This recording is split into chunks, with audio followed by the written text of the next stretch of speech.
Assalamualaikum warahmatullahi wabarakatuh. Kenalkan, nama saya Dian Mustara.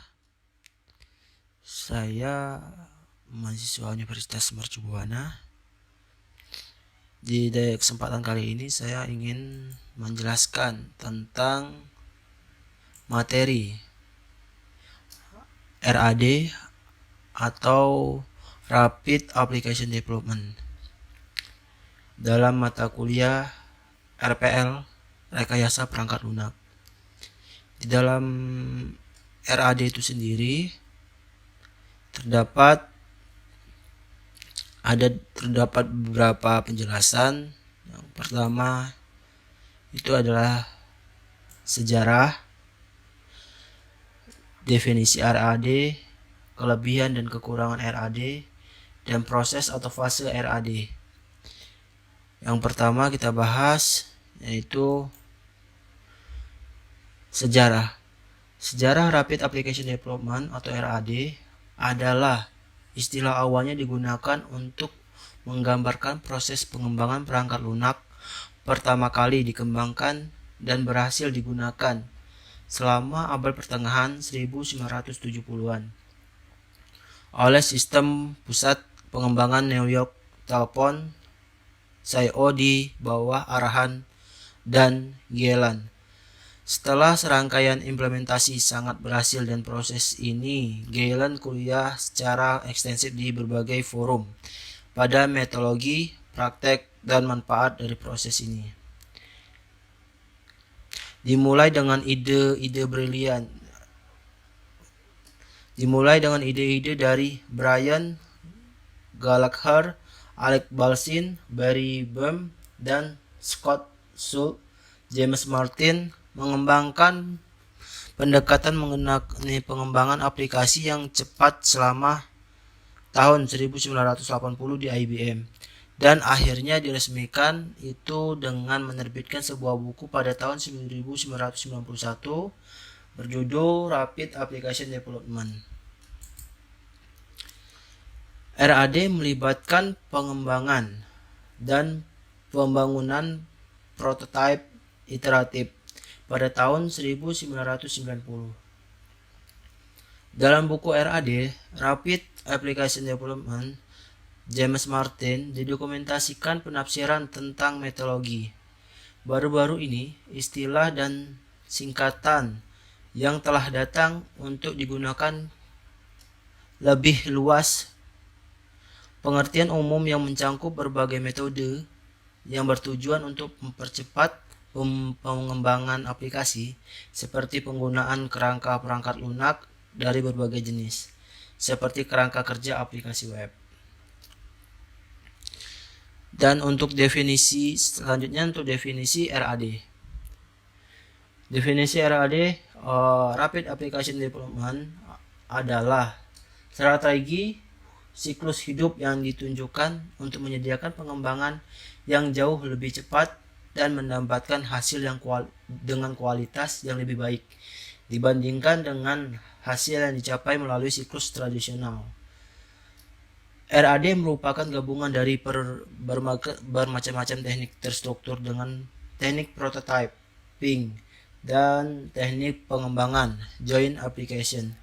Untuk mempercepat pengembangan sistem atau aplikasi, Bentley 2004, dari definisi konsep RAD ini dapat dilihat bahwa pengembangan aplikasi dengan menggunakan metode RAD ini dapat dilakukan dengan waktu yang relatif lebih cepat.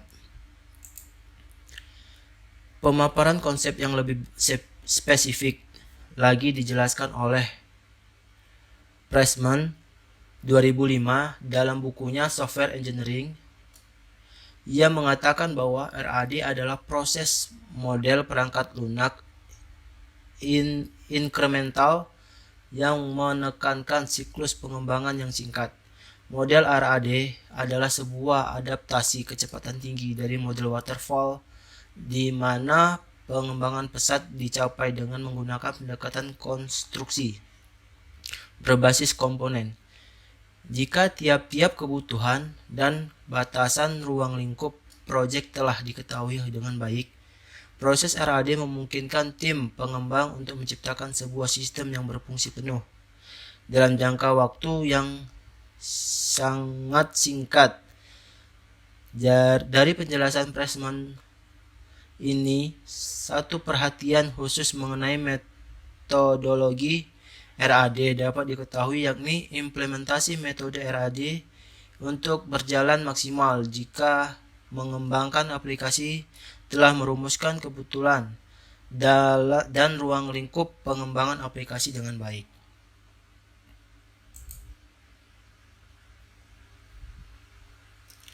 Selanjutnya itu ada kekurangan dan kelebihan RAD itu sendiri. Di kelebihan, yang pertama itu ada kelebihan dari yang pertama ada kelebihan RAD. Metode pengembangan RAD relatif lebih sesuai dengan rencana pengembangan aplikasi yang tidak memiliki ruang lingkup yang besar dan akan dikembangkan oleh tim yang kecil. Namun RAD pun memiliki kelebihan dan kekurangannya. Sebagai metodologi pengembangan aplikasi, berikut ini adalah kelebihan RAD menurut Marrakas tahun 2006. Yang pertama itu adalah ada penghematan waktu dalam keseluruhan fase proyek dapat dicapai. Yang kedua itu ada RAD mengurangi seluruh kebutuhan yang berkaitan dengan biaya proyek dan sumber daya manusia. 3. RAD sangat membantu pengembangan aplikasi yang berfokus pada waktu penyelesaian proyek. Keempat, perubahan desain sistem dapat lebih berpengaruh dengan cepat dibandingkan dengan pendekatan SDLC tradisional. Kelima, sudut pandang user disajikan dalam sistem akhir baik melalui fungsi-fungsi sistem antarmuka pengguna. Yang keenam, RAD menciptakan rasa kepemilikan yang kuat di antara seluruh pemangku kebijakan proyek. Selanjutnya ada kekurangan. Kekurangan RAD sedangkan mengacu pada pendapat Kendall tahun 2010, maka dapat diketahui bahwa kekurangan penerapan metode RAD adalah sebagai berikut. Yang pertama, dengan metode RAD, penganalisis berusaha mempercepat proyek dengan terburu-buru. Kelemahan yang sering berkaitan dengan waktu dan perhatian terhadap detail aplikasi dapat diselesaikan secara lebih cepat, tapi tidak mampu mengarahkan penekanan terhadap permasalahan-permasalahan perusahaan yang seharusnya diarahkan. RAD menyulitkan programmer yang tidak dapat berpengalaman menggunakan perangkat ini, di mana programmer dan analisis dituntut untuk menguasai kemampuan-kemampuan baru, sementara pada saat yang sama mereka harus bekerja mengembangkan sistem. Mungkin itu kelebihan dan kekurangan RAD. Selanjutnya ada fase di mana pengembangan RAD itu sendiri. Yang pertama itu ada requirement planning atau perencanaan syarat-syarat. Selanjutnya di dalam situ ada RAD design workshop atau workshop design.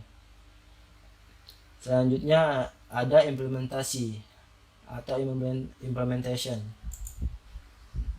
Untuk requirement planning, dalam fase ini penggunaan menganalisis bertemu mengidentifikasi tujuan-tujuan aplikasi atau sistem serta untuk mengidentifikasi syarat-syarat informasi yang ditimbulkan dari tujuan tersebut. Selanjutnya ada RAD Design Workshop. Fase ini adalah fase untuk merancang dan memperbaiki yang bisa digambarkan sebagai workshop. Implementation. Pada fase implementation ini, penganalisis bekerja dengan para pengguna secara intens selama workshop dan merancang aspek-aspek bisnis dan non-teknis perusahaan.